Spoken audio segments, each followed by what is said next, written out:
Good afternoon, everyone. It's 1:29, almost 1:30, so I will call us to order for our regular council meeting of Tuesday, November 14th, 2023. Mr. Coleman, we have an agenda in front of us. Do we have any additions or deletions? Nothing from administration, Madam Chair. Thank you very much. Looking for someone to move as presented. Councillor Lewis, thank you very much. Comments, questions? All in favor? Unanimous. Thank you very much. We have two sets of minutes. Do we move those separately, Mr. Coleman, or together? They can be moved at the same time, Madam Chair. So someone to move our October 24th, 2023 organizational meeting and October 24th, 2023 regular council meeting. I see Councillor Wanchuk would move those. Are there any errors, omissions, comments, questions, or debate on that motion? Seeing none, all in favor? That is unanimous. It is at 1:30. We have an opportunity for anybody in the public who'd like to address council on any item that's not on the agenda can do so now. I am not seeing anyone here. Call a second time and a third time. Thank you very much. We'll move right into 5A and B, which are two policies out of human resources. Mr. Podlewski, the floor is yours for policy HR 01 and HS 01. So 5A, please. Thank you, Madam Mayor and Council. Before you is the recommendation that Council approve the revised HR 01 Human Resources Policy.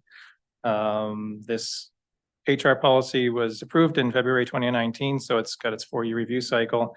It was brought before the Municipal Policy Review Committee last month. There's some minor changes to the wordings, and the recommendation is there for you. Thank you.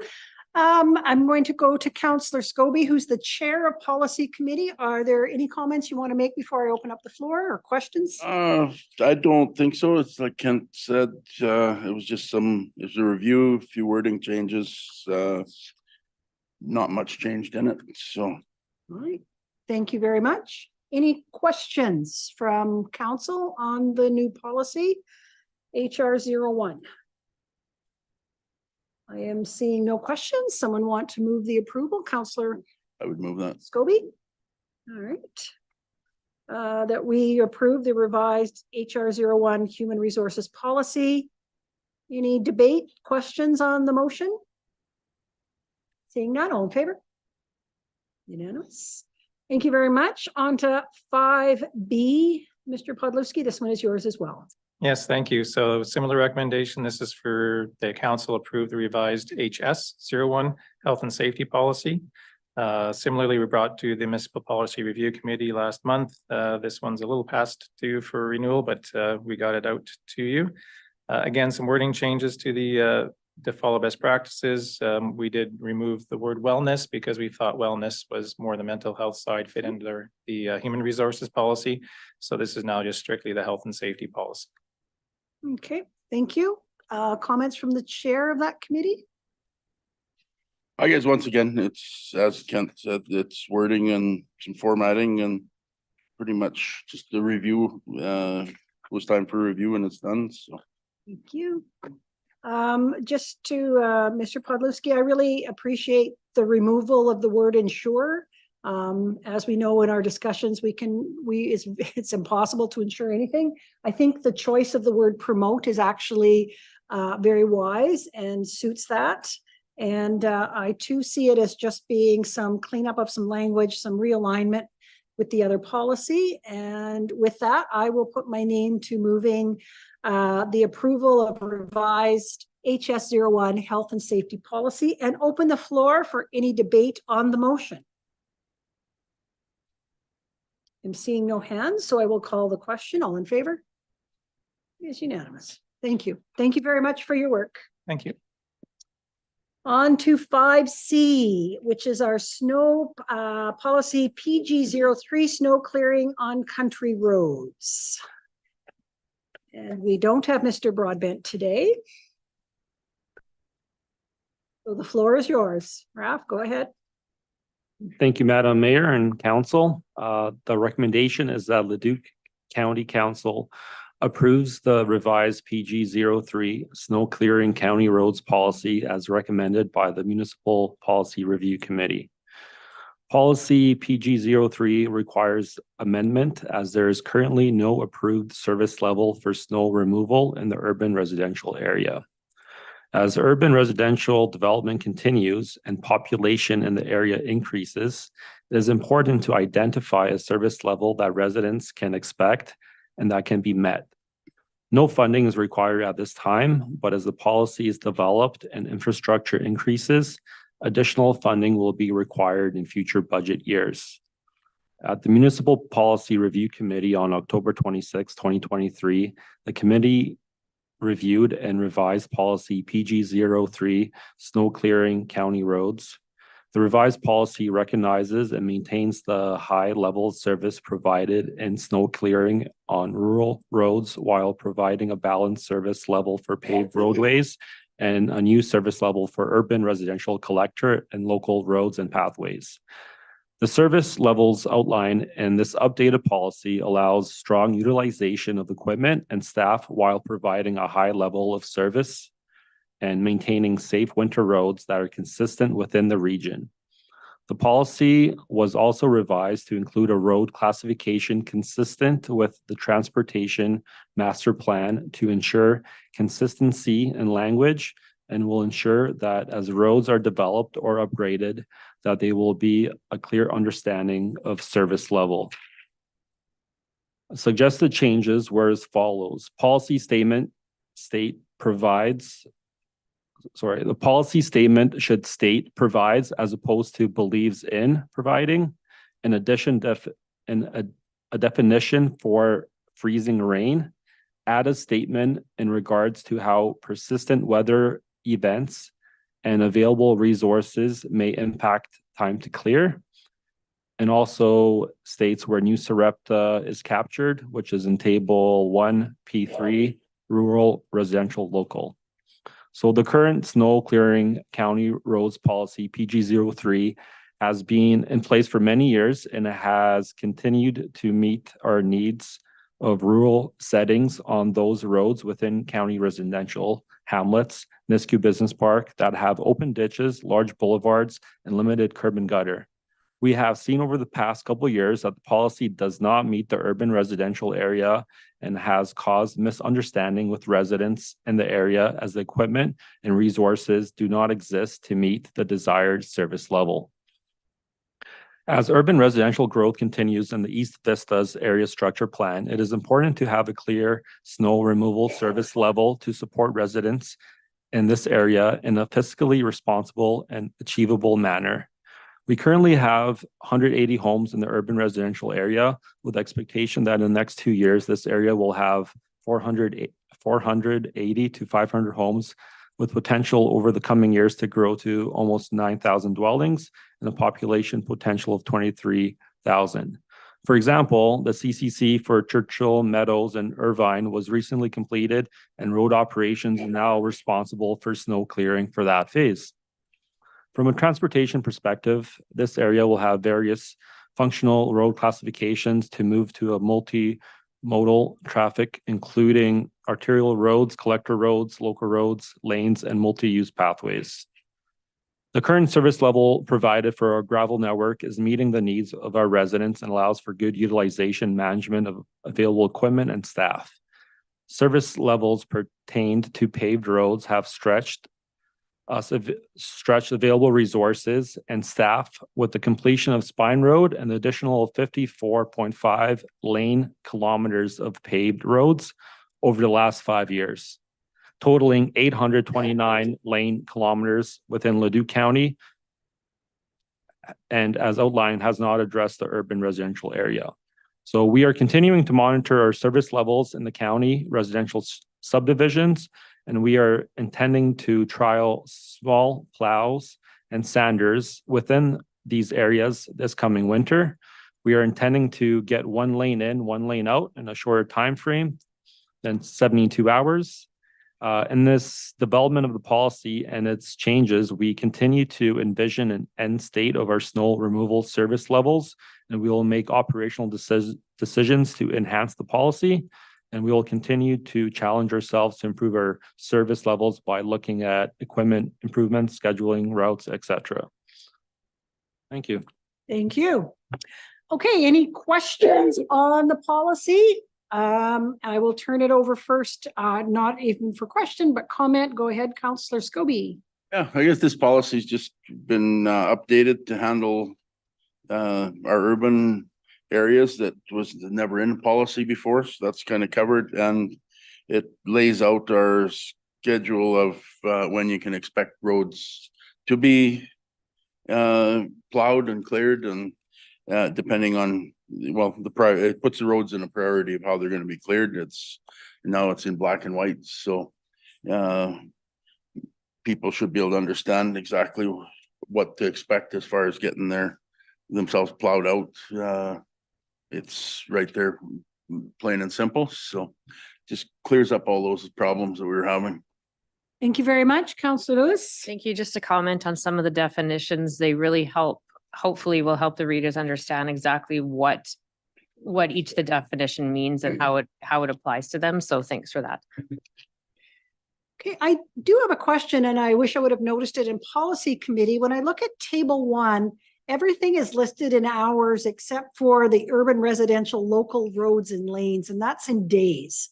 I'm wondering if we just put 120 hours there and then it's consistent in hours, and that's just a small, I'm seeing a nod from county manager as well as road operations, so we can make that change. I like the use of the table. I think it'll make it easier, as Councillor Lewis was pointed out. This is very much an outward facing policy. We know that people look at this when they're worried about their roads, so I think it makes it easier to understand. I still think that 72 hours is a remarkable target to have. We did hear the city of Edmonton was going to be up to 4 to 5 days for arterial roads to be cleaned, which would be our smallest roads being cleaned in Leduc County. So I think we have a very high standard. I think it is beholden on people who choose to live in our rural area to ensure that they're able to manage snow or freezing rain with their own vehicles for at least 72 hours to get through. I think this is more than acceptable and certainly will be supporting it. Any other comments, questions? I am seeing none. Looking for a motion to be put on the floor. Councillor Lewis. Yes, please. I will recommend that Leduc County Council approves the revised PG03 snow clearing county roads policy as recommended by the Municipal Policy Review Committee. Okay, the motion's on the floor. Any debate on that motion? I am seeing none, so I will call the question. All in favor? Unanimous. And let Garrett know we were kind to you. Okay.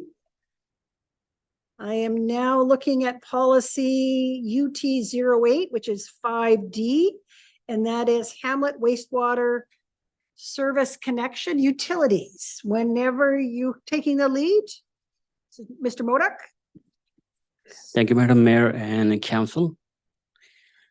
This policy, again, the recommendation that the Council approve and adopt policy UT08 Hamlet wastewater service connections. So this policy enable the remaining capacity of the lagoon to have the resident connect to the wastewater system. This policy went through our process first on September 11 at the Public Works Committee, and the addition through the direction in that committee to include the resident in the vicinity of the hamlets. So that has been included in the policy, and later on went through the Municipal Policy Review Committee. There were some changes in the definition, and then there was some 3 addition in the policy standard that were added to the policy. So basically everything added to the policy. If you want me to go through the changes that have done. No, I think we'll just, if there's any questions on the changes that are there, I think we'll just go that way. So are there any questions on the changes that are in blue? Or maybe comments from either Councillor Scobie or anybody from the committee, myself or Councillor Lewis? This was just to update, I guess, a few additions, not too much, pretty straightforward, I guess. Yeah, and just to comment on what was added, I think we wanted to be really clear in this policy that this is a pay for service. And so anybody who's choosing to connect that aren't in the hamlet or in the hamlet actually have to pay for all the pieces. It's not a tax supported.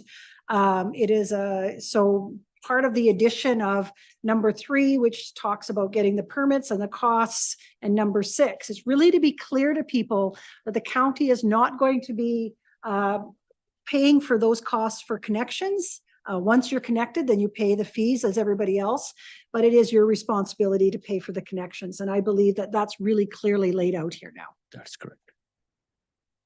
Anything further, gentlemen?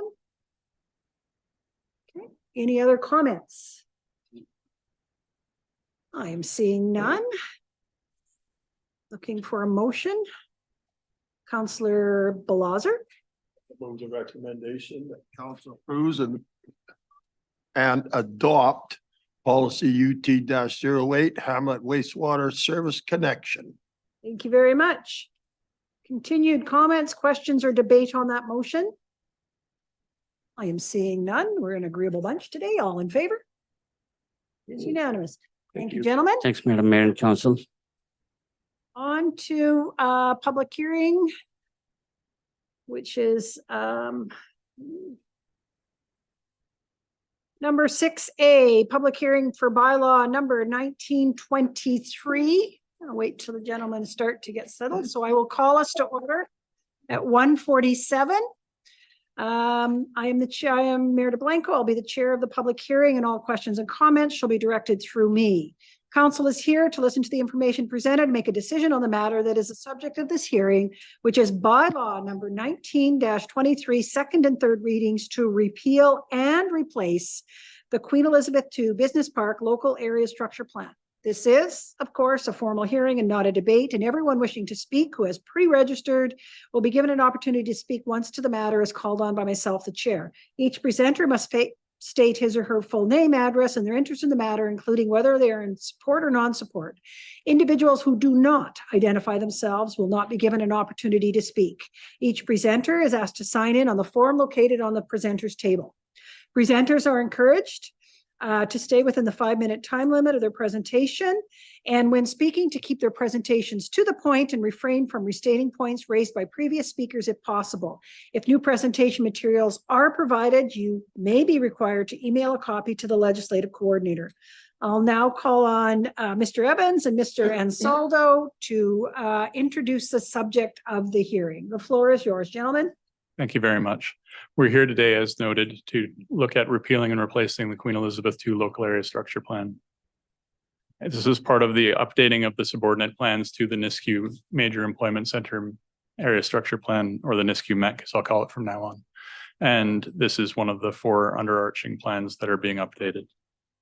As council may recall from the September meeting when it was given first reading, these updates were brought about, are created by the necessity of having all our plans align in accordance with the MGA, and MEC aligns with the MDP, but the lower plans, they do align, but they could be more perfectly aligned as well. We have additional new brand standards for our documents, so we saw this opportunity to update those as well. With regards to the QE2 LASP, I would note that the public hearing was advertised on the website starting on October 27th, as well as in Leduc Representative on October 27th, November 3rd, and November 10th.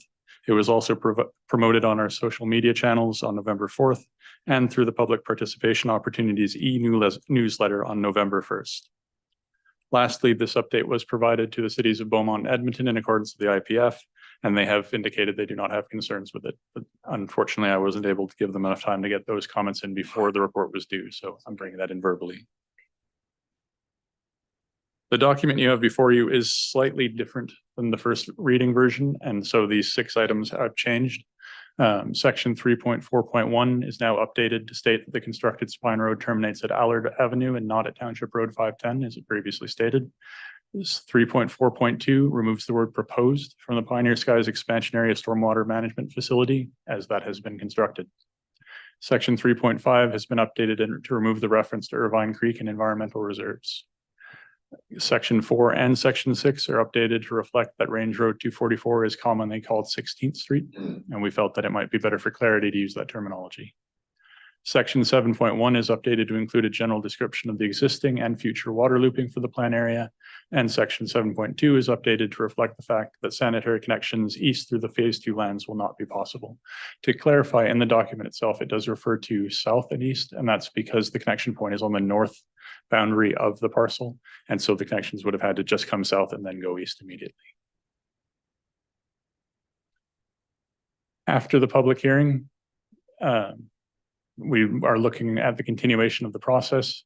It is worth noting to council that administration does intend to do a final clerical pass on the document with the 2 different versions and the changes. There are some formatting and spacing and possibly font changes that we're sort of playing whack-a-mole with. So there won't be any textual changes, obviously, after if it achieves adoption, but there will be a final pass to clean it up.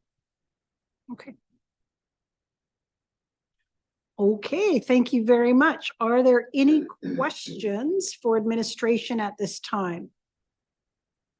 Councillor Lewis. Thank you. Just for clarification on your number 3 for 3.5, why was the reference to Irvine Creek and environmental reserves removed? The bylaw 22-1, I believe, sorry, I'll get the number off the top. Anyway, the Pioneer Skies amendment referenced in that document that Irvine Creek runs through the plan area and that there's environmental reserves, and the creek does not run through the plan area. So okay, we just needed to correct that. Thank you.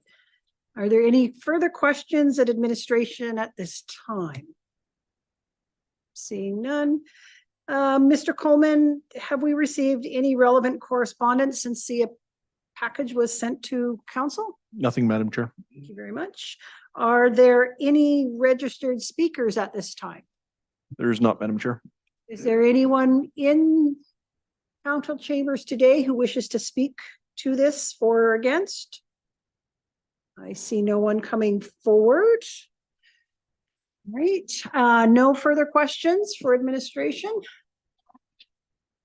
I am seeing none, so I will call an end to our public hearing at 1:52 and open the floor for debate or motion on the floor, I guess. And we're looking for second and third reading. Is that correct, Mr. Coleman?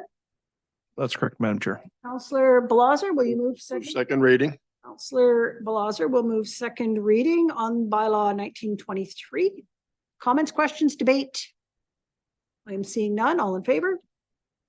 It's unanimous. Looking for a third reading. Councillor Lewis, thank you very much. Comments, questions, or debate? Seeing none. All in favor? That is unanimous. Thank you very much for your hard work on this and continued work on the document. One more look through. Thank you. All right. Moving on to some presentations. Okay, I will switch them, sure. We're going to go to 7B. I see that our executive director from the chamber, Leduc County Chamber, is here to put in a request for the 2024 budget. So Ms. Garys, if you can come forward, we've allotted 15 minutes for you today. Ms. Hartfelter is just there for backup. Sure, yeah. See. All right.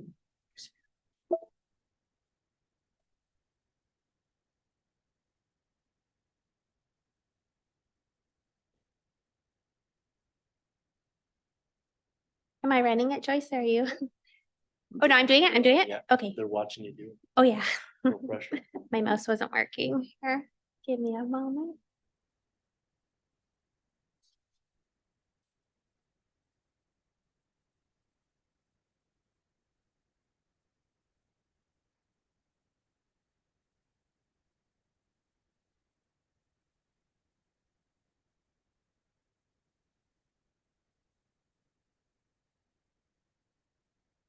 I'm just trying to open it off this drive here.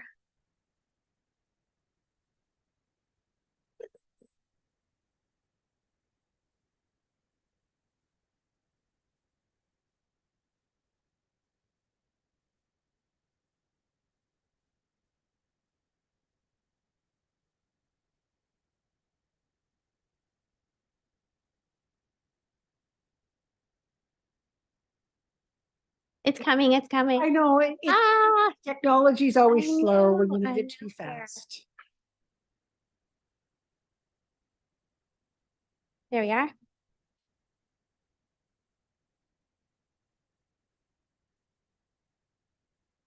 There we are. All right. So thank you allowing us to present today. My name is Jennifer Gary, so CEO of the Leduc, Niskayuna, and Wetaskiwin Regional Chamber of Commerce. And we also have Tracy Hartfelder, our events manager with the chamber here as well. So thank you for allowing us to present for our annual county presentation. So this is our 2024 request, and I've been starting our presentations with you with our request, and then we'll run through what that looks like. And so our request, last year we asked for 95,000. This year we're asking for 100,000 for all of the different things that we're working on. We have changed some things and we have removed some things. So we'll be speaking on Discover Leduc Region, our county halls, programming and membership, egg initiatives, including Growing From Here, egg member engagement events and tours, our business engagement, so education, job connector, market space listings and events, the State of Leduc County address, our business awards gala, business expo and job fair, the FCSS luncheon, which will be our next year will be a third annual, small business week luncheon, spirit of giving, our chamber golf tournament, and then the county membership in general. So I'll start off here with Discover Leduc, because that's one of our biggest initiatives that we work with you on. You are one of our founding partners with the City of Leduc, and we've really grown this initiative. We launched it in 2020 through COVID, and it's really grown into such a great initiative. And with that, we have some new things we want to add on to it. One thing we haven't done is a regional tourism summit. So we'd like to do now to launch a tourism summit. We're hoping for February of 2024 to engage the region and hopefully invite others from surrounding municipalities and other levels of government, including provincial and federal, to attend. So that will be something that will be on your radar coming up in 2024. We just wanted, the website hits have been incredible. So just comparing what we did last year for how much we've really grown the initiative. Of course, we feature our unique blogs, which are very unique to each of the municipalities we work with. But one interesting, this is just some of our grant funding that we're working on, but I just wanted to point out that in April, so in 2023, our reach in 2022 was 20,000. In 2023, we had 137,000 hits to the website. And part of that is, bringing the Hallmark movie to the Leduc region, working with Factory Film Studio, who have an office in Nisku now. So the reach, the outreach, and the social media hits have been incredible.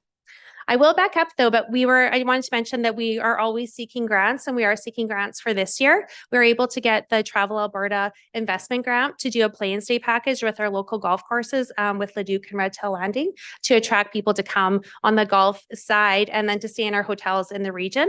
And of course, there's some new grants coming up this year that we'll be applying for, including the NRED grant and some others, as well as Travel Alberta. So that's our Discover Leduc, and something new that we're actually no longer going to be running the Visitor Information Center. And in replacement of that, we really want to focus on the county halls, events and programming. And that will be focusing on the halls as far as, children's camps, ticket registration, promotions. We can promote this through Discover Leduc, but we really want to promote this through the chamber, working with all the halls in the region.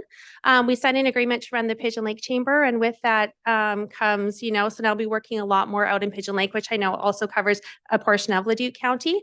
But we thought this could be an exciting opportunity. We've also hired a new events manager, Becky Sosh from the Rolly View Hall. So she'll be working with us starting on Friday. So we're super excited. And you all know with her experience working with the county already and knowing the residents, she is a county resident, and just knowing how halls operate and what she's been working on, and as well as working with not-for-profits, fundraising, and all the other events that come along with it. So we're super excited. We know there's 15 halls in the region that we could potentially work with.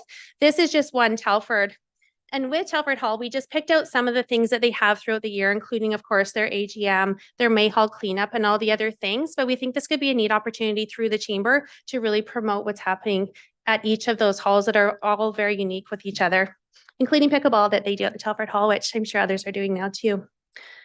So that's new. That we find that could be a great value added replacement from the Visitor Information Center side. Here is just a course rolly view on their dueling piano. That's just an example of other events happening at other county halls in the region.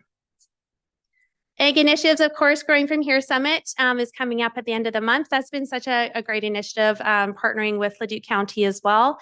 We have a new exciting lineup of speakers this year, and so we'll be hosting that at the back coming up at the end of November here. Agribusiness, again, you know, working with Raycan. This was their big ribbon cutting event for their new location. Bow Villa as well, working with them. Just another agribusiness in the region. Business engagement, sorry. There's two kinds of PowerPoints, and obviously mine isn't set to this side of it. So business engagement. So the Job Connector, I've spoken of before. It was another initiative we launched during COVID, but it's promoting the hyper-local jobs of the region of Leduc and Wetaskiwin. And usually we have around 240 local jobs that we're promoting, anywhere from, you know, a pharmacy tech to a mechanic, a laborer. The list goes on, and it's free for businesses to post their jobs on, and we help them work with that. Just actually, I'm going to back up real fast. I just want to also mention that we also provide on the Job Connector resources for businesses as well, if they're looking for other means, or we always list, you know, grants available, that kind of thing as well. Business engagement. This is our business for sale, businesses for sale, land for rent, land for lease, office listings. They may have an office to rent within their location. So we make sure we highlight to the community, as well as opportunities and listings. And this is where we work with Alberta Purchasing Connection to make sure all the municipalities in the region that RFPs that you may have listed are out there in public, so businesses know that they have an opportunity to apply for those if they don't know where to find them. So we make sure that we pick those out each month for the business community to apply for. Business engagement. This was our inclusive growth dialogue at the Beck Centre. So this was where the Canadian Chambers came, and we did an inclusive growth dialogue on Indigenous relations, working with businesses in the region on the panel. A conversation on, so this is one of the events we held at the Beck as well. This was a conversation on social media. Of course, Chartier has their squares out there. Their food's so good.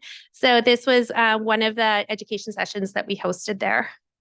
Another business engagement, the food truck rallies that we hosted in Nisku throughout the year, or not throughout the summer, sorry, not the year.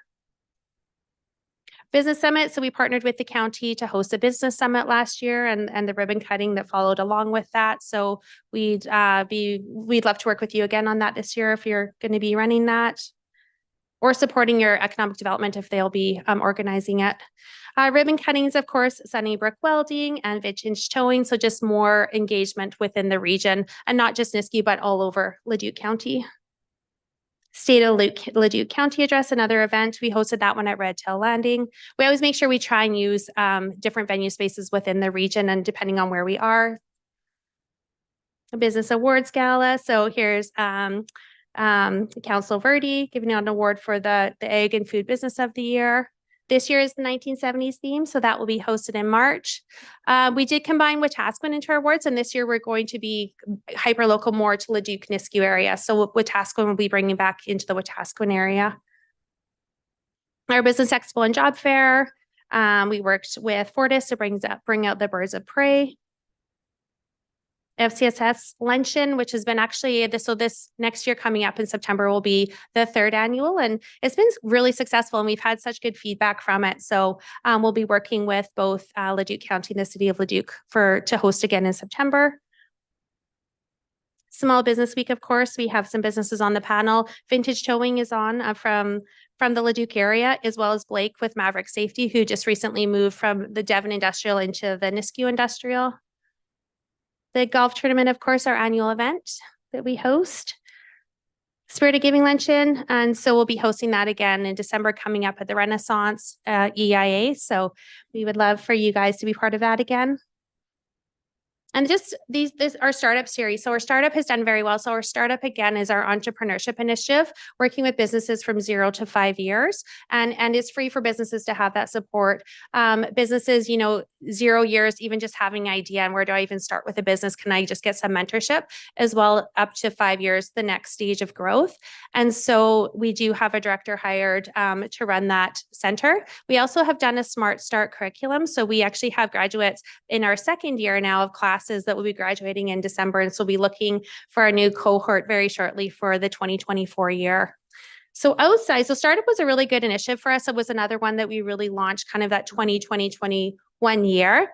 And now our latest one will be Yes Up. So that's a youth entrepreneur. So that's kind of our next stage of the UP programming that we're doing. And so that will be working with youth 22 years and under that have an entrepreneurship idea and they really want to get a business started. So providing those supports for the businesses. And now our latest one that we're just working on is called Scale Up. So it's working with businesses past 5 years that they're doing well, but they have that opportunity to kind of scale up to the next level.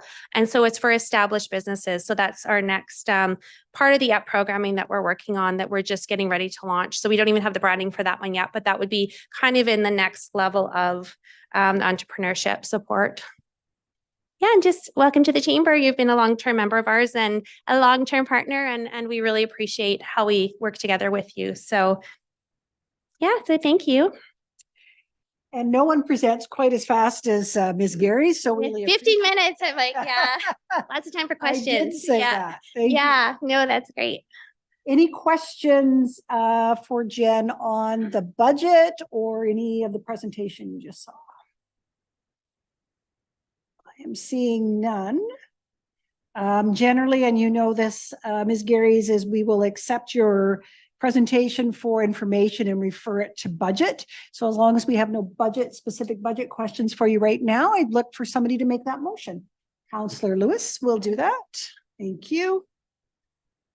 Any other questions or debate on it? I'm seeing none. All in favor? Unanimous. Thank you for all that you do for businesses in our area and support that you provide to us directly at the county. We really appreciate it. Thank you, everyone. Thank you. Yeah. I think Dean has a hook there or something. All right. Going to ask the Energy Museum can come forward, and I believe that is Danny and Sean from the Canadian Energy Museum. And I think he's got you all set up there. So yes. Just introduce yourself and you can start your presentation. You two have 15 minutes. Perfect. Awesome. Thank you so much. As you just mentioned, my name is Danny Kayo. I'm the new executive director at the Canadian Energy Museum. I joined the team in August as the executive director. And today I'm with Sean Ryan, our board president as well. So first, I just want to give you guys a little bit of background about the museum if you haven't been in a while, or even if you have yet to visit. So we're just 2 kilometers south of the town of Devon on Highway 60. You'll see 2 giant conventional rigs. That's where we're located. One of them is the original Leduc number 1. And we've been operating there since 1997 as a not-for-profit. So the Leduc Devon Oilfield Historical Society started in 1987, and they crowdfunded and got some sponsorships to open the museum in 97. In 2019, the museum went through the rebrand to now be called the Canadian Energy Museum, and that's to attract a more global crowd. But the charity itself and the board still operates under Leduc Devon Oilfield Historical Society, and that would be why you see 2 names every once in a while. I also popped our mission up into the corner there. So we cultivate curiosity, engagement, and a balanced understanding of the energy sector through our education and public programs, exhibits, and events. We endeavor to excite inquiring minds through countless storytelling opportunities provided by Alberta's unique energy history, its people, places, science, challenges, and innovation.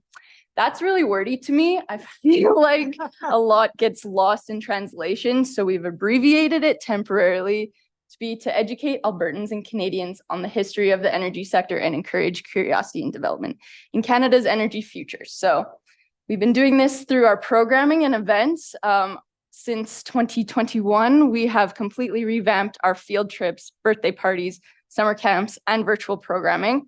They're all off the ground already as well. And we also do this through our exhibits. So if you come into the museum, we try and tell kind of like a timeline story of oil and gas. So you'll start all the way back in the Devonian period on the Devonian Reef, when the Devonian creatures are getting trapped in porous rock, all the way through the histories of Leduc #1, Atlantic #3, Turner Valley. And then you'll end in the back gallery, which is alternative energy and reclamation. And that's where we try and kind of inspire people to think outside the box and how we can create alternative energy sources, reclaim land in a timely fashion, etc. So with that being said, I think we should jump right to the funding request.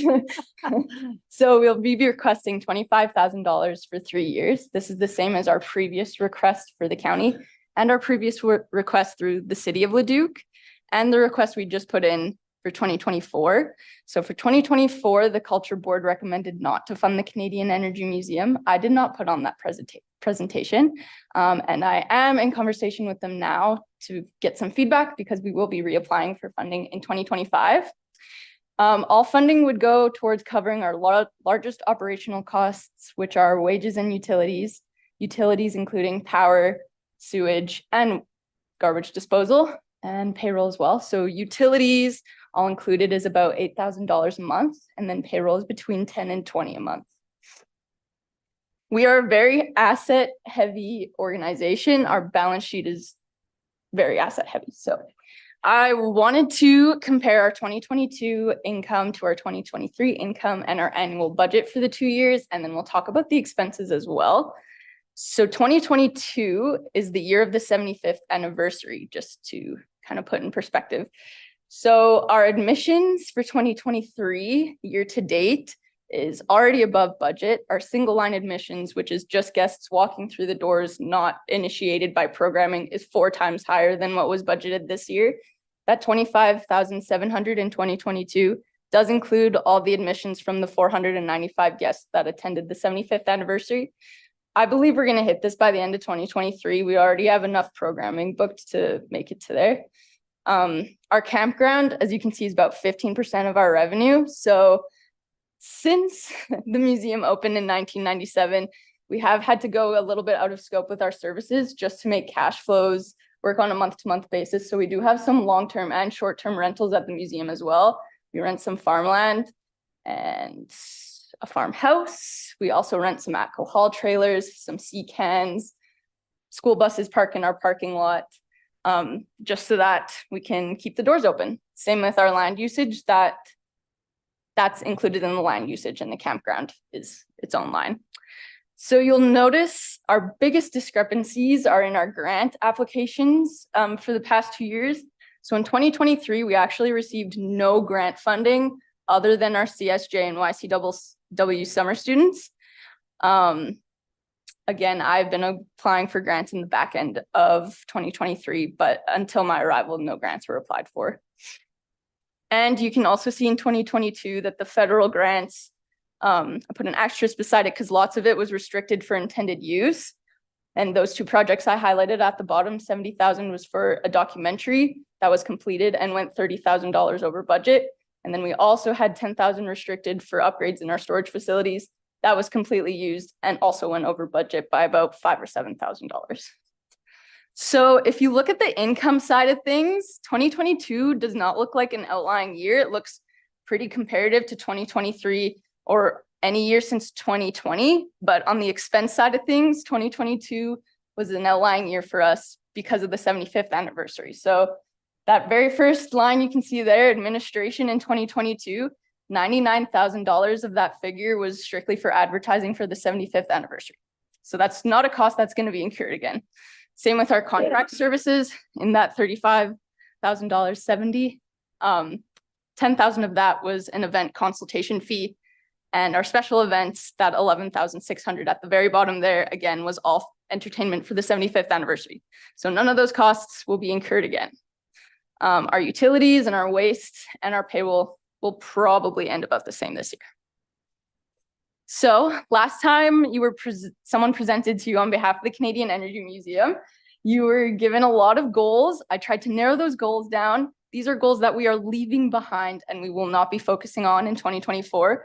So expanding the museum team, we can no longer do this feasibly. We have a pretty strong team right now. Danielle Lane is our collections manager. She joined us in January. Since she has joined the museum, she's making sure we're AMA and CMA compliant, which is Alberta Museums Association, Canada Museums Association, for the first time since 2021. So we're going to have that membership again, and we're going to be able to apply for grants through the AMA and CMA. Our public engagement coordinator, yes, title. She has been with the museum since 2019, and she is the one who completely upheaved the field trips, summer camps, and birthday parties and gotten those up off the ground. In 2022, she had 10 field trips booked. In 2023, she had 11 at the end of last school year, and she's already booked 18 between September and December 2023. So they're looking better and they're slowly gaining traction. But unfortunately, Deanna is leaving us in January for maternity leave. So all her roles and responsibilities will be taken on by Danielle and myself. Also in the past, we've had a facilities manager, but again, it's just not feasible at this time. So I'm also taking on the roles and responsibilities with the help of my board. Virtual programming is completely done. And this is a free public offering, so it's not going to be a focus anymore because our highest quality services are when you're in our door, and then we can charge you for those services. The rig rebuild is complete. And again, yes, summer camps are complete. So these are the focuses of 2024 going forward: new exhibitions and exhibition updates, expanding grants and updating our strategic plans, securing financial operations, increasing partnerships and public engagement, and membership and board succession. So our board is currently sitting at quorum, which is 5. And we typically ask to have a Leduc County, a City of Leduc, and a Town of Devon rep on the board. We currently just have a Town of Devon representative. And we do not have a board treasurer at the moment. So the board is looking to attract members that have a background in fundraising, planning, board succession. We're also, since I arrived at the museum, we've been a lot more active in the community. We took part in Devon and Kalmar Community Awareness Night. We partnered with Devon on their Halloween haunt. We went to Kalmar Community and Connections Night, and the City of Leduc Volunteer Fest. So we're really trying to put our foot in the door, get our names in people's mouths so they come back out to the museum. Expanding our grants, like I said, we're going to be open to AMA grants again, and we got our financial statements. We can start applying for grants as well. And then new exhibits that are coming up. Is a good segue into the next section, which is why you should support the museum going into 2024.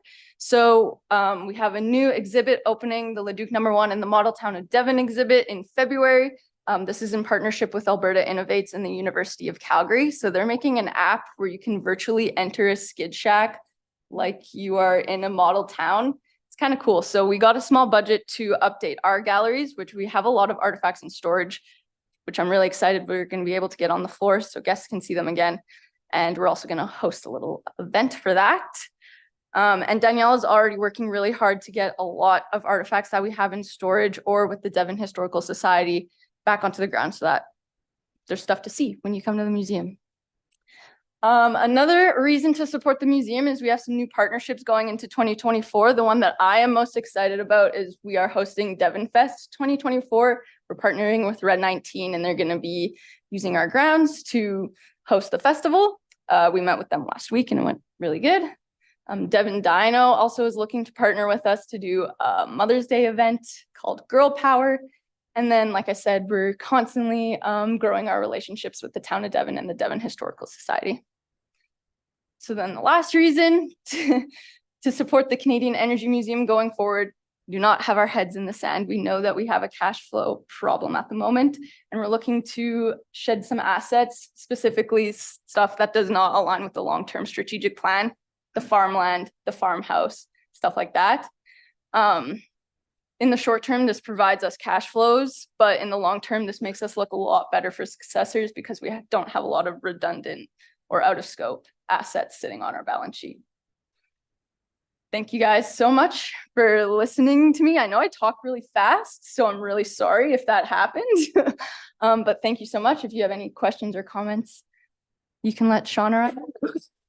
No, Danny, thank you very much for your presentation, and the enthusiasm that you have for the organization is pretty evident during your presentation. Certainly, your presentation actually answered a few questions I had that I've asked in the past about, how long do you hang on to the land or the farmhouse, and at what point does that become a liability? And you seem to have addressed that.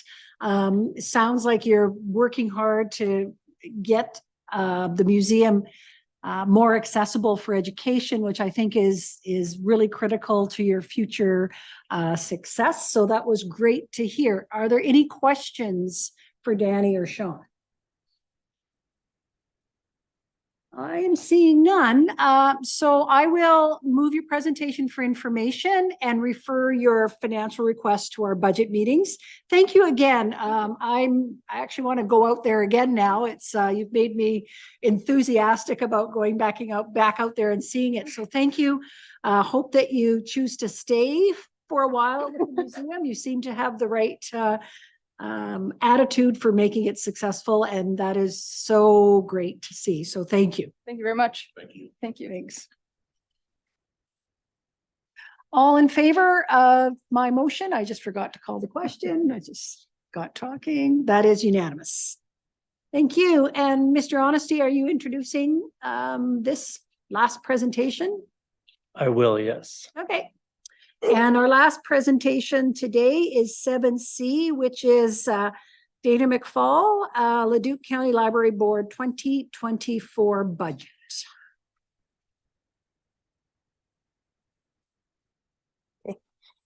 Good afternoon, everyone. I'm Dana McFall, the chair of the Leduc County Library Board, and I'm here to present a budget proposal for the New Sarepta Public Library.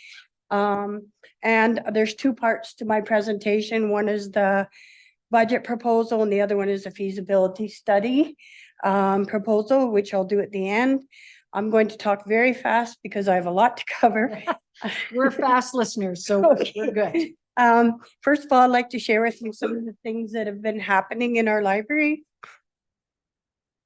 Leduc County Library Board is very keen to promote partnerships with other community groups, regional libraries, and similar organizations. We have partnered with FCSS to offer space, resources, and support for the programs, and have been able to liaise more with seniors and other community groups.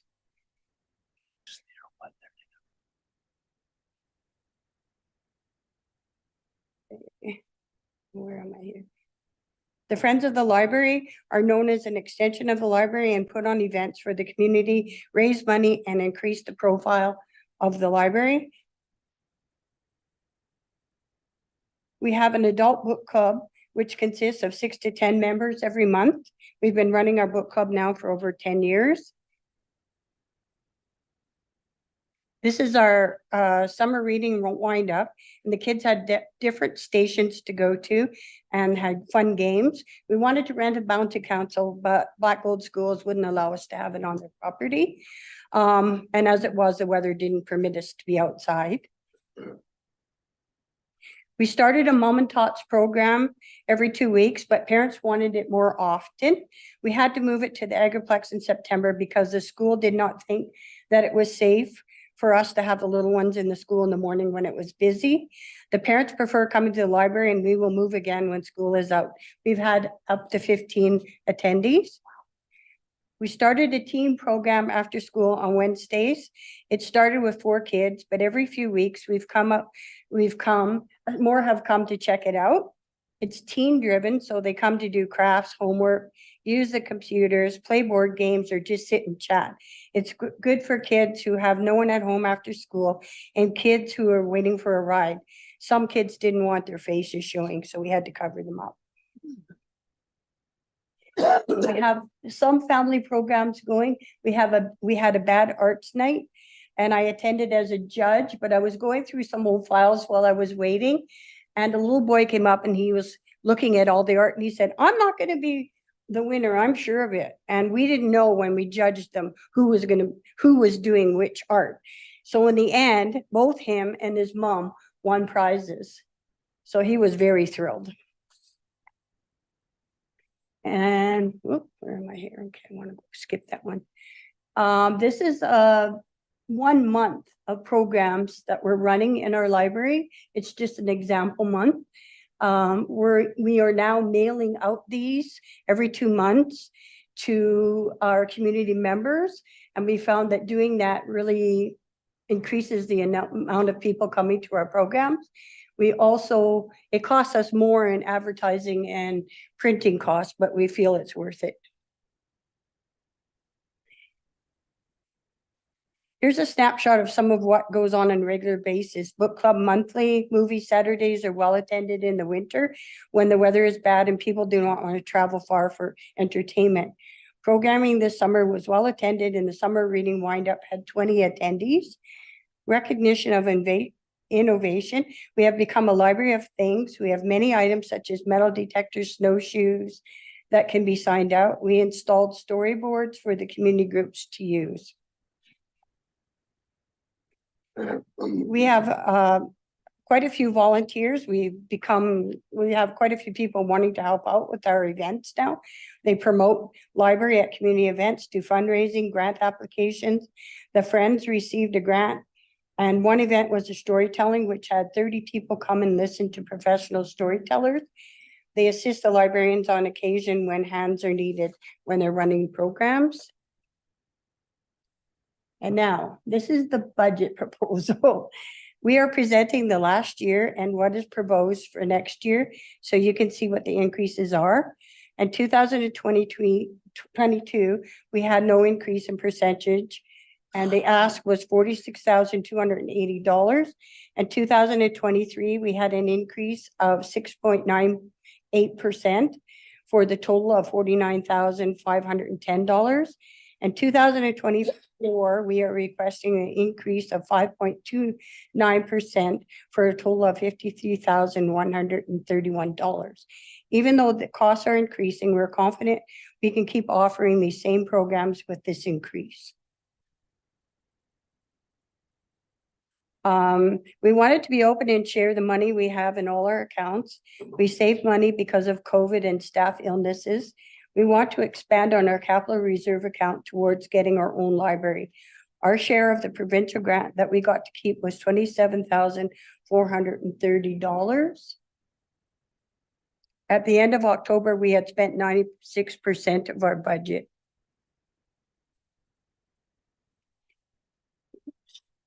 He's out of order. Okay, the rationale, here's an explanation of why we feel we need a slight increase. New Sarepta area, here I'm skipping ahead. We have an overall increase in supplies, increases in 3 main areas: staff costs, books, and program expenses. Staff costs go up slightly, covering any cost of living increase because of extra hours to cover program increases. Books, increasing demand and patron numbers up. Program expenses, increasing cost of materials, increase of programs being offered and hours staff are working, 1 extra evening added for our team program, and 1 for the morning for the Mom and Tots program.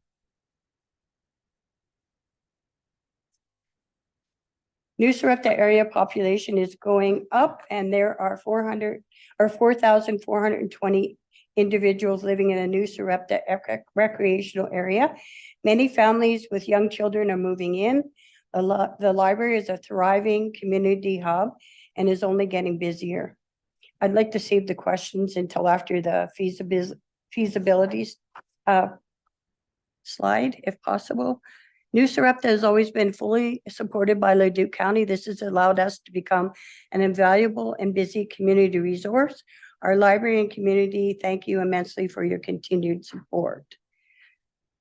And for the feasibility study, points for the feasibility study, library board willing to kick in $13,000 towards a feasibility study towards the New Sarepta Library District Recreation District to study the need for a standalone library or a lease opportunity to serve the largest district in the county of Leduc.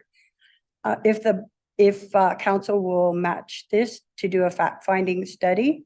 Study would be done by an independent consulting firm. A lot in New Sarepta was originally given by the owner for a senior center and library, but that lot now is going to be built on, and there's no other space available for us at this time. We are the only library in the county without their own building, which is putting a damper on programs and times we can be open. We cannot run our Mom and Tots program in the school, as the school insurance would be a problem if someone was to get hurt, and the moms would have a hard time pushing strollers through groups of teens. We've had to move the program to the Agriplex for now. Seniors in the community do not feel safe coming into the school building and do not drive at night, so they do not come to the library. The joint use worked well to begin with, but we've outgrown the space available. Limited hours of operation because we cannot be open during the daytime hours. We are hoping that a standalone library could be a community hub, which is consistent with council's growth hamlet goals. If you want the community to grow, you have to provide services, and the library can be a huge service in the coming years. While recent population shows New Sarepta Hamlet has less people, the surrounding area is booming with new construction. More young families are moving in with children, and senior housing going in will need more resources from the library. The library member numbers have grown since COVID, even with the restraints we've had. Now with economic challenges for families, we see the library as being a place where people can go to feel welcome and safe. We're offering free programming for all age levels. June this year had 100 patrons, July had 152, and August had 159. These are drop-in patrons with 214 more attended programs over the summer than last year, plus more ordering books online and picking them up in the library. Our staff is now running programs every week, and they're well attended. We really have to limit our attendance because of lack of space. The study would include community survey, needs assessment, cost analysis for increased hours of operation, lease costs. The study does not commit the county to a new library facility, but allows a comprehensive fact-finding process that serves the largest library district in the county.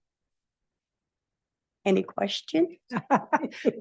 Okay, any questions for Dana on the report and or the budget request for the library?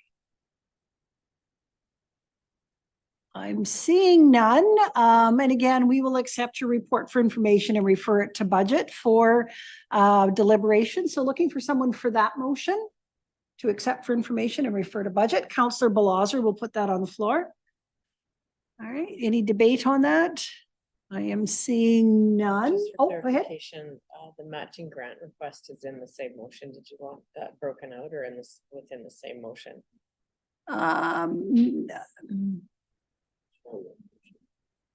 Mr. Coleman, what do you think is best? I mean, it is a referral. We're not making a decision. We're just referring to budget for discussion. Is that correct? Madam Chair, unless council wants to commit to $13,000 now, I would No. have it in the same motion to refer it to budget. I just want to present it and Okay. All right. So thank you for that clarification. So the request and the matching grant are both just being referred for budget. No decision is being made today. Thank you. Very clever to try and get that through, though. Appreciate it. All in favor? That is unanimous. Thank you very much. And thank you for all you do for our community. Thank Really you. appreciate it. thank you for considering our proposal. We hope to continue working collaboratively with the county in the future to make New Sarepta a thriving community. A special thank goes out to Dean Honesty and his staff, Rick Smith and Del Verde, for their invaluable support. Oh, a nice shout out. Thank you very much. All right, moving on to another bylaw. And who do we have? Mr. Ansaldo, Mr. Evans. Okay. Whenever you are ready. Thank you so much.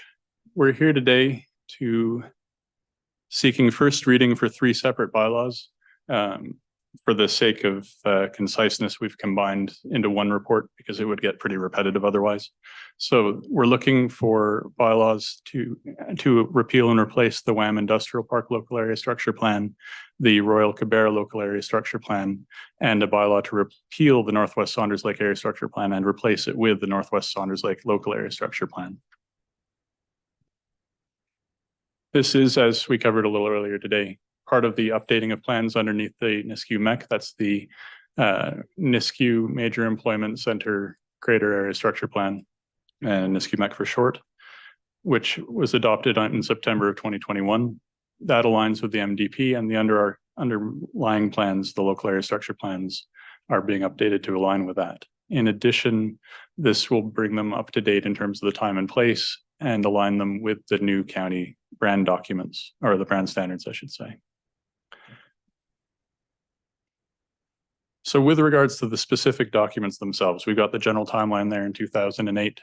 WAM was adopted under the auspices of the North Major and then amended in 2016. In 2017, the Royal Kibera and the Northwest Saunders Lake were both adopted, one as an LASP, one as an ASP. In 2019, we updated the MDP, and in 2021, it replaced the North Major with a Nisku MEC. And then in 2023, we updated our templates for our plans, including new brand standards. With regards to WAM, which was adopted, is the oldest of the local area structure plans. It's been in place for about 15 years now and has guided development fairly well. One of the significant areas that we're looking at, though, is that the plan itself anticipated residential occupancy in the adjacent lands, which are now Royal Kibera, which are not going to be residential. And so we are looking at input from the public with regards to the municipal reserve strategy, because that will need to be updated. Royal Kibera really hasn't had much happen, which makes it both the easiest and the simplest to move forward with, because there aren't a lot of changes other than layout and branding related items. So for the clarity of the document, as it pretty much is still accurate in terms of servicing. Finally, the Northwest Saunders Lake, with the adoption of the MEC, Leduc County's practice is to have greater area structure plans that major area structure plans, that overlay and provide higher level guidance for local area structure plans, which provide a more detailed and granular approach to the development of the lands within them. And so now that the Nisku MEC has been adopted, it encapsulates the lands that were the Northwest Saunders Lake ASP, and therefore it needs to become the Northwest Saunders Lake local area structure plan. There were other changes as well there, but that was the primary difference. After first reading for these documents, they'll be referred in accordance to the MDP, the Nisku MEC, and the intermunicipal planning framework. Additionally, there'll be direct notification of the upcoming public hearing for the original authors of the document as a courtesy, as we feel we want to make sure they have the opportunity to contribute to the public hearing process. And of course, we'll be looking at scheduling public hearings to continue the repeal and replace process. Okay, you guys have been fairly busy there. Could you define who the previous authors of the plan are? Are those previous planners, or are those businesses that we had engaged with? So this would be the historical original authors. All these plans were originally developer driven. So perfect. For instance, for the QE2, it was Hopewell. So we made sure that they were aware of this, and WAM would be WAM, and so forth. Okay. Thank you. Thank you for that clarification. So again, working hard to try and realign as one plan changes. We have to be mindful of where it sits with the other plans.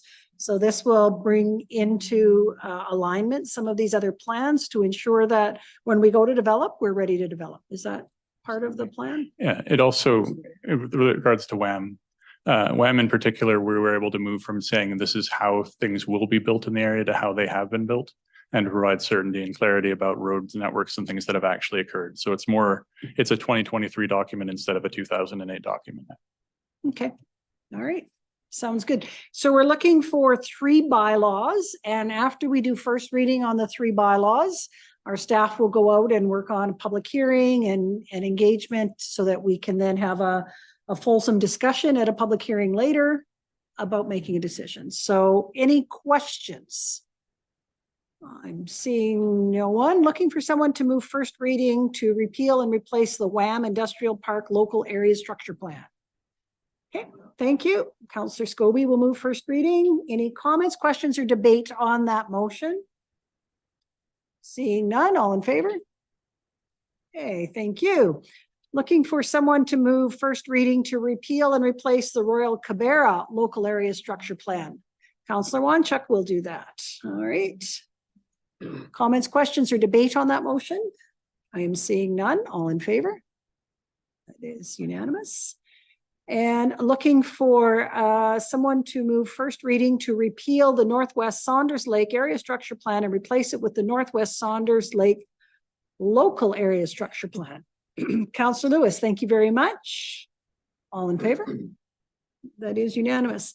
So it looks like our planning staff will be fairly busy in the next little bit, gathering information, writing reports, and making sure we're prepared for our public hearing. Thank you very much for that. Thank you. I think we're back to Mr. Honesty, which is always a highlight of the meeting. 8B1, Holland's land donation, bringing good news today. Thank you and good afternoon. We were approached by Mr. Hollins about a year ago to have a conversation about a land donation to Leduc County. Since then, we've had several conversations and worked through some technical questions and answers, and are before you with a recommendation today to accept his land donation. We've gone through legal analysis, provided any questions, clarifications, and also received information, and I will continue to receive information from Mr. Hollins around land value based on a professional assessment. This this land is located along the Blackmud, and Leduc County feels it's an important piece of property for us, both through the protection of that Blackmud as well as any of our future interests that may occur related to naturalization and a separation between our residential developments and industrial properties. We also think that maybe there's a good opportunity for us to consider in the future some naturalization on those lands, which meet several of our goals through planning and also through Parks and Recreation. So with that, we've done our analysis through our lands management department, had several conversations with Mr. Hollins, and are recommending to accept his land donation. Sorry, just to add to that, I think this is also a good template for us to look at as we talk to other landowners across the county about their interest in donations. And some of these examples and some of the processes we followed work for a good template for us for the future. Okay, thank you very much. Questions for Mr. Honesty on the land donation? Councillor Lewis. Thank you. What would a negative aspect be of accepting this donation? Yeah, I think originally we considered any risks to taking the land on. So we've gone through that analysis. We've done level 1 environmental to see if there's any contamination, any risk related to reclamation of the Blackmud, those kind of things. We've done our analysis. I think other than potential future costs of owning the land and maintaining the land, I think that's the only risk. But to us, the benefits of having it outweighed that. And in the short term, based on its current land use, we would have some small revenues based on being used as agricultural purposes. So to us, there's limited risk and more benefits to acquiring the property. Okay, thank you. So what I heard you say is until we're ready to develop it, we'll continue to lease it out as an agricultural holding piece? Correct. And it's not developable lands. Like, so I think in the future we wouldn't develop it, but maybe naturalization or some sort of types of natural use like that. It's very generous. Any other questions? Councillor Scobie. And there are no hiccups with this, or like the conditions or demands? There's no conditions been asked at this time. And then we've reviewed any risks related to, again, taking it on, but there's no conditions other than the receipt, which is a taxable receipt. So if I would project, that's the benefit to the individual, is that he would have a tax receipt from Leduc County for those purposes. Okay.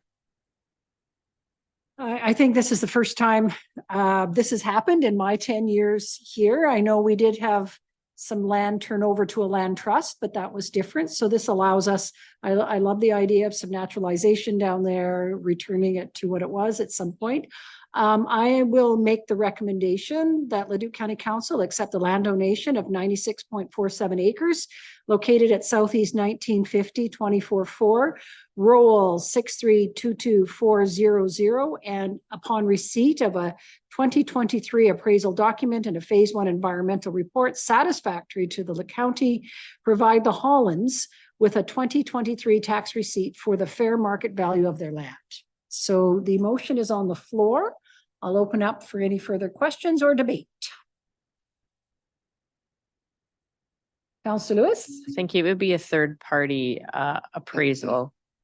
Is that Correct. Yeah, third party appraisal. The reason we worded it this way is because there was one done previously that is currently being reevaluated. So that'll come in the next few days. That's why we worded it like this, but the previous one was about a year ago.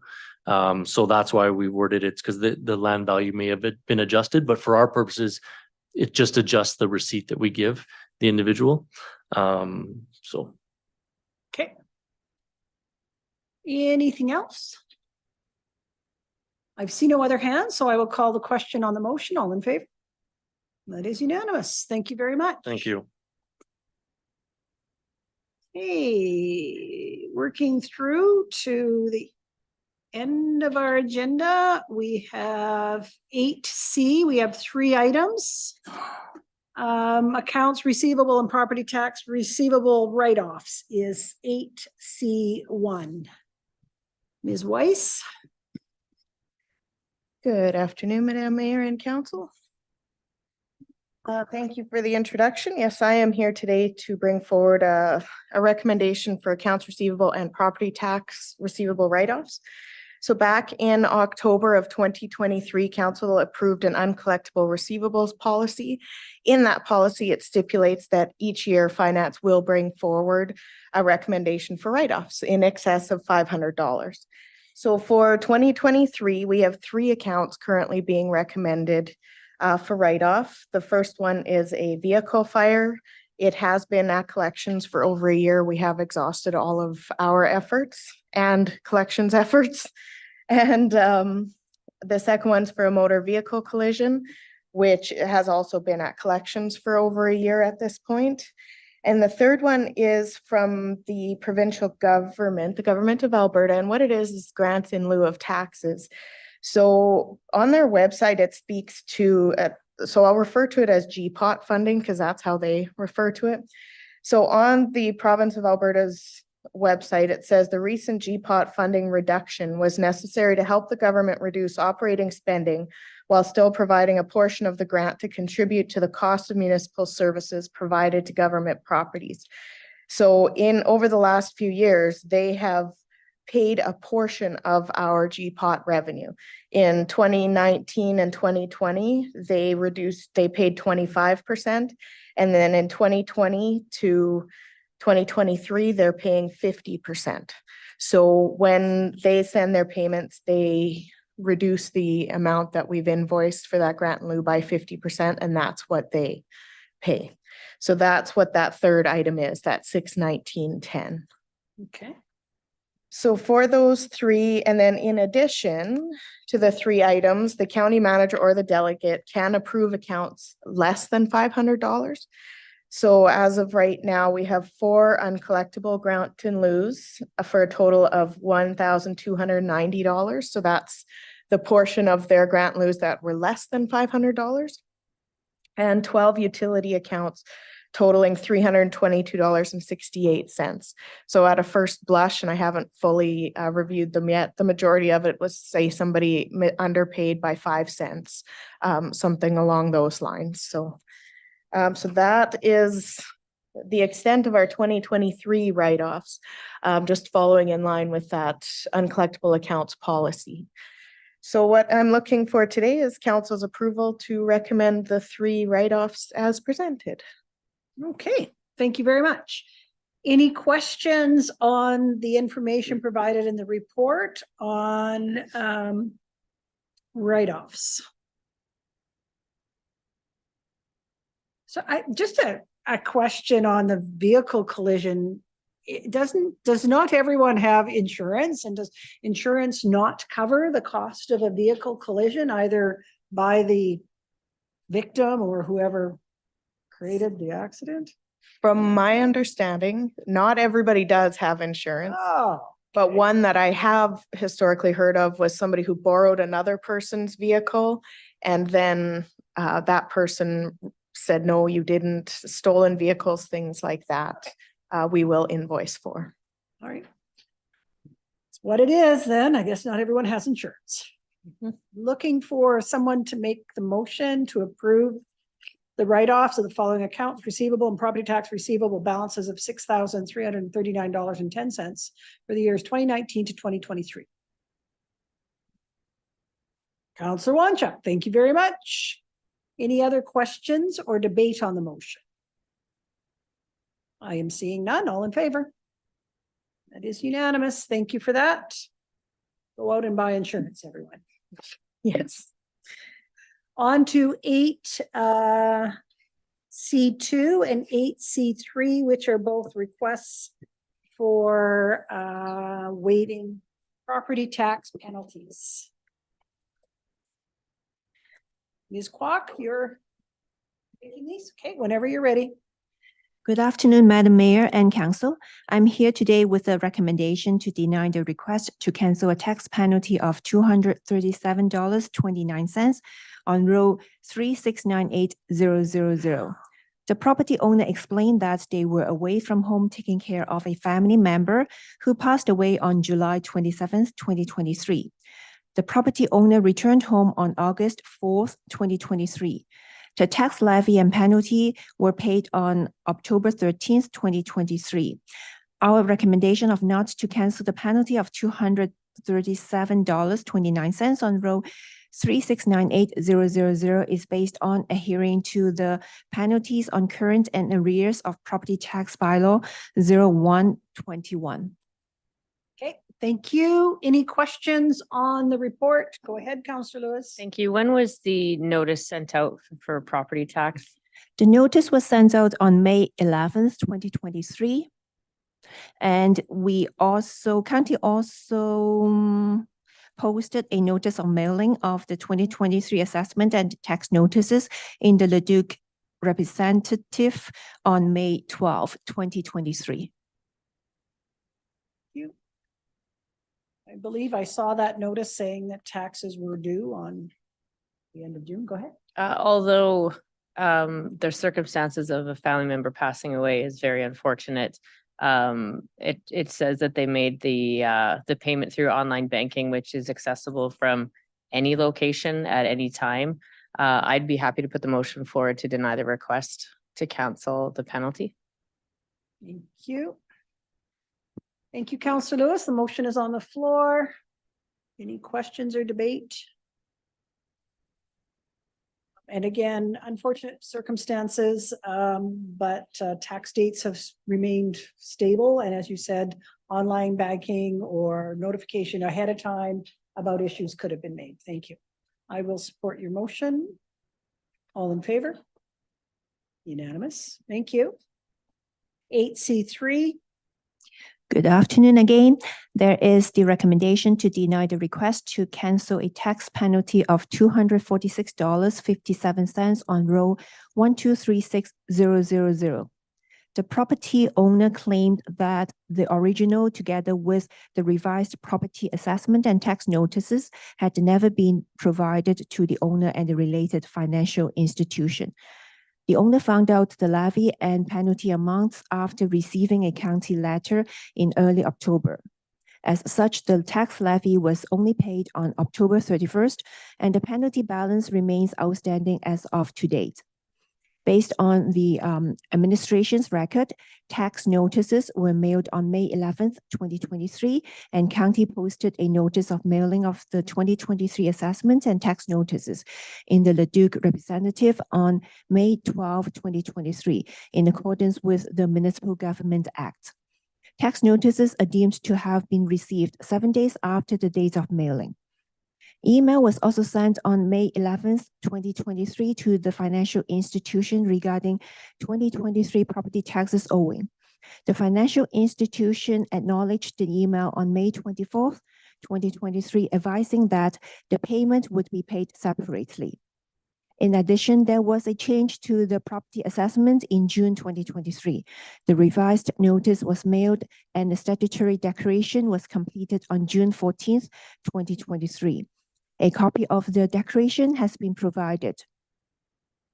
Both the original and revised notices were sent to the owner and the financial institution. No returned mail has been received. Our recommendation of not to cancel the penalty of $246.57 on row 1236000 is based on adhering to penalties on current and arrears of property tax bylaw 01-21, as well as multiple proper steps that administration had taken. Okay, thank you. Any questions? Councilor Lewis. Thank you. The residents saying that the tax notice was never received, but every time something has been mailed to them, it's always been to the same mailing address. Is that correct? Correct. Thank you. Thank you. I was reading as well. So this resident has lived in Leduc for 35 years. I don't know if that's the county or the city, doesn't matter, because tax day is the same day in both municipalities. So they know the tax day. My only confusing part, and maybe this is where they became confused, was halfway through the letter, they talk about some kind of emailing back and forth about changing the rate of taxes or anything. Did that happen before the tax date? Do we know, or after, or when did that happen? Maybe that's what they're confused about. I don't know. Do we have those dates? Or do we have evidence of those emails back and forth? Not offhand. I don't have them with me, no. Okay. Okay. And again, for me, it kind of, that might have led to some confusion. Tax day is tax day, which is the 30th of June. It doesn't change. Go ahead. Sometimes, Madam Chair, people reach out to our assessment department and actually inquire about their assessed value. And what we always tell them is pay the taxes that are due, and if there's a reduction, we'll refund you. Okay. The due date is the due date, and sometimes these negotiations and reviews, I'm not sure if that is the situation, but oftentimes that's what happens. But the expectation is regardless, you pay your tax bill, and then we will refund or discount if there's a change to your assessed value. That's what I was wondering, if that was part of their confusion. All right, any further questions? Seeing none, I'll put the motion on the floor that we deny the request to cancel $246.57 in of tax penalty on roll 1236000. Any debate on that motion? All in favor? That is unanimous. Thank you. Thank you very much. Thank you. For your diligence in our finance department. With that, I will adjourn our meeting today at 2:57. Thank you very much for joining us. Have a great rest of your day.